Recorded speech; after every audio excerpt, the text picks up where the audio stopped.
Albédo, mystérieux alchimiste de Mondstadt, ne vous êtes-vous jamais demandé comment il connaissait une alchimie issue de Kenria? Quels sont les objectifs de son maître Ridenotir et pourquoi l'a-t-elle créée? Albédo, de nature calme et réservée, est arrivé à Mondstadt suite au conseil de son maître Ridenotir. En effet, son maître l'a envoyé retrouver Alice, la mère de Kli, l'une des sorcières les plus puissantes de Teyvat, pour lui transmettre une lettre de recommandation. Ridenotir et Alice se connaissent bien, puisqu'elles font toutes les deux partie de l'Exon Circle, un regroupement de sorcières les plus puissantes de Teyvat. C'est ainsi que Albedo arriva à Mondstadt avec une lettre de recommandation, un savoir en alchimie ancestrale puisqu'il pratique l'art du kémia, une alchimie connue uniquement du temps de Kenria, et un mot lui disant de chercher la vérité de ce monde. Alice prit donc soin de Albedo comme lui avait demandé Ridenotir. De là, on peut voir que Ridenotir est très mystérieuse. Nous ne l'avons jamais rencontrée dans le jeu, mais de ce qu'on sait, elle est sans doute très puissante.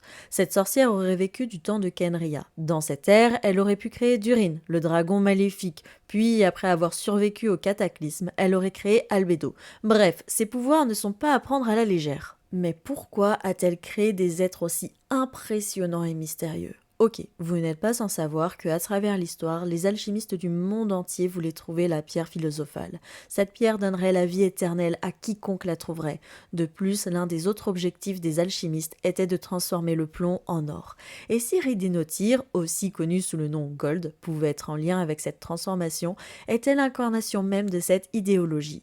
Laissez-moi vous présenter ma théorie. Magnum opus en latin ou grande œuvre en français est l'une des notions clés en alchimie faisant référence à la pierre philosophale. Pour la créer, 3 étapes sont à effectuer. Nigredo, Albedo et Rubedo. Nigredo fait référence à la calcination, putréfaction. Cela consiste à décomposer la matière. Albedo fait référence à la blancheur, la distillation, ou d'un point de vue métaphorique, la libération de l'âme. C'est cette étape qui permet de transformer le plomb en argent. Enfin, Rubedo est le rougissement, la renaissance, le phénix. C'est cette étape qui permet de transformer l'argent en or. Et si Ridenotir en était à la dernière étape? Nigredo pourrait être la création de Durin, le dragon qui détruisait tout.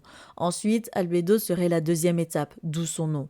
Pour la 3e étape, voilà ce qui me fait dire cela. Ridenotir et Albedo vivaient normalement. Cependant, un jour, ils tombèrent sur le cœur de Naberius et le professeur disparut sans laisser de traces. En chinois, les visions sont traduites comme les yeux de Dieu et les gnosis comme les cœurs de Dieu. Et s'ils avaient fait la découverte d'un ancien gnosis oublié de tous? Cela pourrait faire sens puisque Naberius est retrouvé dans l'Ars Goetia, un grimoire du XVIIe siècle où on le retrouve tous les noms des divinités de Genshin.